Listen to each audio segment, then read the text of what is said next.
जय हिंद दोस्तों। तो मार्केट में तो काफ़ी ज़बरदस्त एक्शन है, चाहे प्राइमरी मार्केट हो चाहे सेकेंडरी मार्केट हो। निफ्टी अपने लोगों ने देखा 25,000 के ऊपर मेंटेन कर रखा है, काफ़ी दिनों से मेंटेन है और ऑल टाइम हाई से करीब अब सिर्फ 1000 पॉइंट्स ही जो है निफ्टी दूर रह गया है। तो उम्मीद है कि आने वाले समय में जो है वो उसको भी अचीव कर लेगा, उसको भी जो है पार करके नया हाई बनाएगा। तो इसके साथ साथ प्राइमरी मार्केट में तो ज़बरदस्त एक्शन बना हुआ है। आईपीओ पे आईपीओ लग रहा है, आईपीओ की बाढ़ आई हुई है। डेट क्लैश हो रहे हैं, एक ही डेट के ब्रैकेट में जो है दो आईपीओ, तीन आईपीओ आ रहे हैं। समझ में नहीं आ रहा कि कौन से आईपीओ में करें, किसको छोड़ दें, या किस में सिंगल लॉट में करें, किस में मल्टीपल लॉट में करें।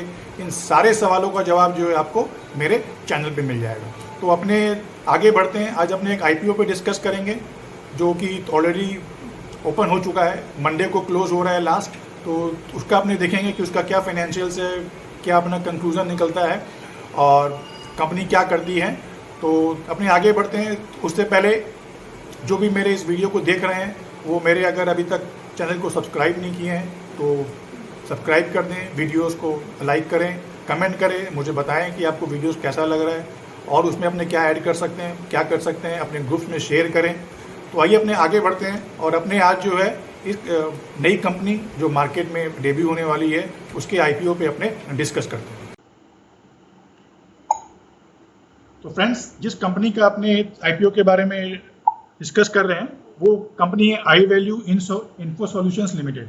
इसका जो आईपीओ है वो ऑलरेडी जो है 18 तारीख से ओपन हो चुका है और मंडे को 22 तारीख को क्लोज हो रहा है।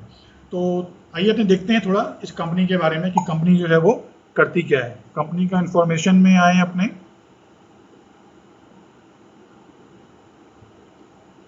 ये देखो, कंपनी जो है ये 2008 की कंपनी है और it is a technology services and solutions provider specialising in enterprise digital transformation.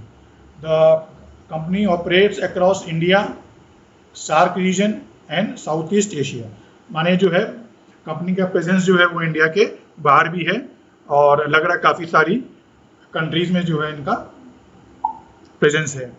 Company करती क्या है बेसिकली अपने देखें तो कंपनी एक तो है साइबर सिक्योरिटी में है, information life cycle management, data centre infrastructure में है, क्लाउड सॉल्यूशंस में है, एडिशनल सॉल्यूशन में tailor to customer need supported by a variety of original equipment manufacture. माने कस्टमर के नीड के हिसाब से भी जो है ये उसको कस्टमाइज करके भी प्रोवाइड करते हैं।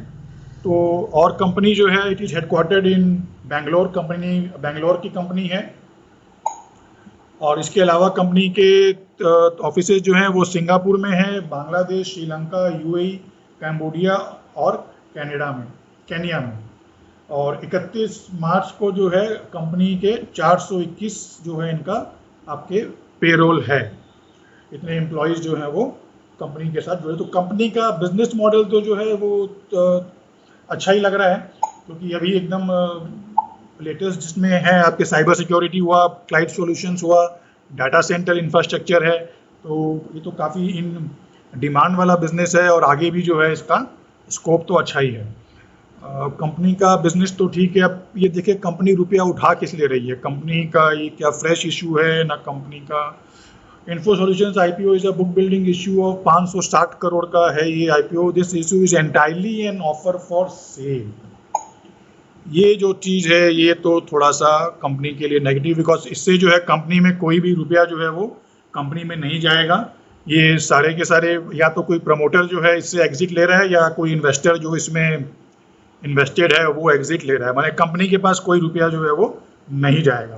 कंपनी का प्राइस बैंड 284 से 299 है और मिनिमम लॉट वगैरह तो ये सब अपने को मालूम ही है। जो भी आईपीओ वगैरह में इन्वेस्ट करते हैं उनको सब पता ही है कि मिनिमम लॉट जो है वो रिटेल के लिए क्या वैल्यू होती है और लार्जर के लिए क्या वैल्यू है। तो उस पर अपने टाइम वेस्ट नहीं करते हैं। प्रमोटर, इसका मतलब प्रमोटर जो है वही जो है अपना होल्डिंग को जो है बेच रहा है क्योंकि 39.92 से जो है ये घट के आपके करीब 33% आ रहा है। माने प्रमोटर जो है वो कंपनी से अपनी होल्डिंग जो है, अपनी शेयर जो है वो बेच रहा है। तो बेसिकली कोई भी फ्रेश इशू नहीं है, ओएफएस है।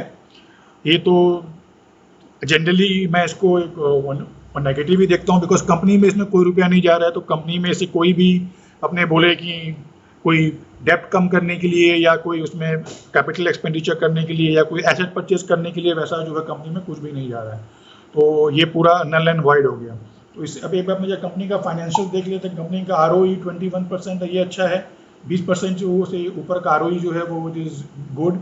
ROCE भी 29% है, ये भी ठीक है। पैट मार्जिन भी अच्छा है, 8.8 करीब 9% है। प्राइस टू बुक वैल्यू मोटा मोटी ठीक सा है, रफ सा है। और पी जो है कंपनी का 18-19 के मल्टीपल पे मिलेगा और 16 का EPS है। तो फाइनेंशियल्स भी कंपनी के ठीक ही है, कोई फाइनेंशियल्स भी कंपनी के खराब नहीं है। तो वैल्यूएशन वाइज भी कंपनी अच्छे वैल्यू पे आ रही है। बस लेकिन खाली जो देख के लग रहा है कि जो OFS वाला जो चीज़ है वही एक थोड़ा सा नेगेटिव है इसमें।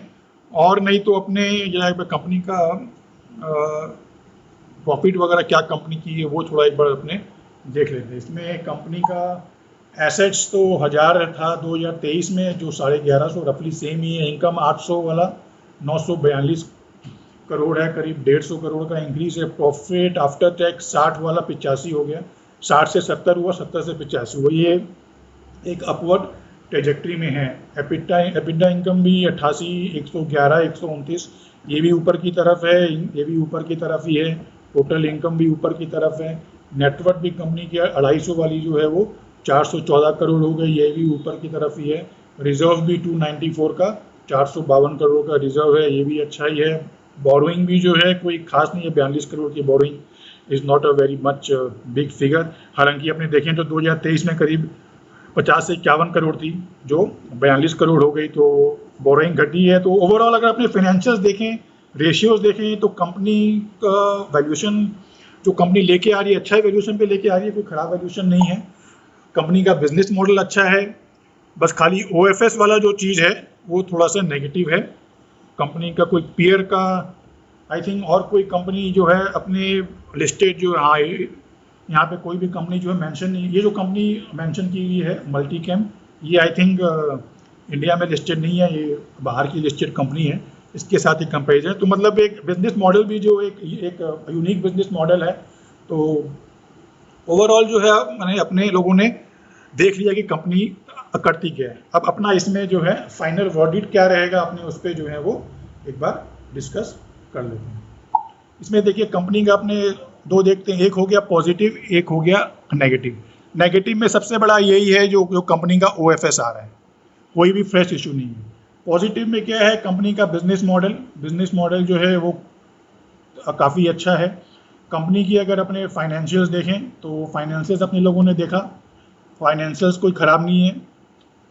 एपिटा बोल लीजिए, टोटल इनकम बोल लीजिए, पैट मार्जिन बोल लीजिए, सब अच्छे में मेंटेन किया हुआ है। रेशियोज़ जो हैं वो रेशियोज़ भी काफ़ी हेल्दी रेशियोज़ हैं, चाहे वो ROC हो चाहे ROE हो। EPS भी अच्छा ही है। तो इसको देख के अपने यही लगाते हैं।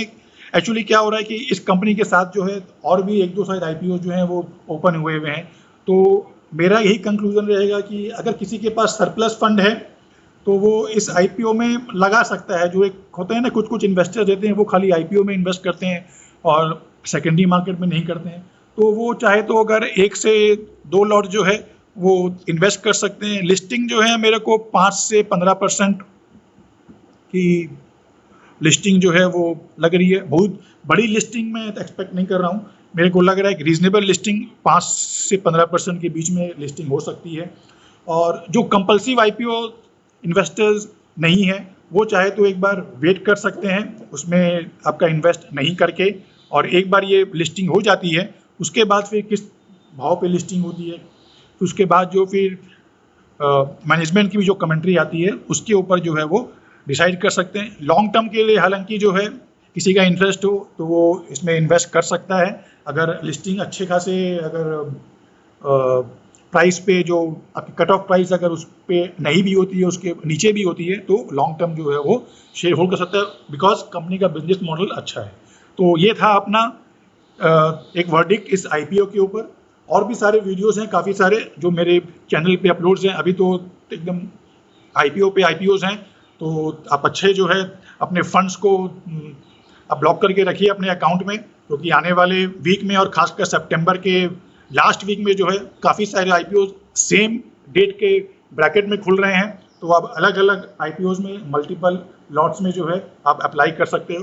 तो अपने फंड को जो है वो आप रेडी रखें और इसी तरह से मेरे चैनल को देखते रहें, सब्सक्राइब करें, वीडियोस को लाइक करें, कमेंट करें और आपका क्या ओपिनियन है वो भी जरूर से मुझे बताएं। तो मिलते हैं फिर नेक्स्ट वीडियो में। जय हिंद।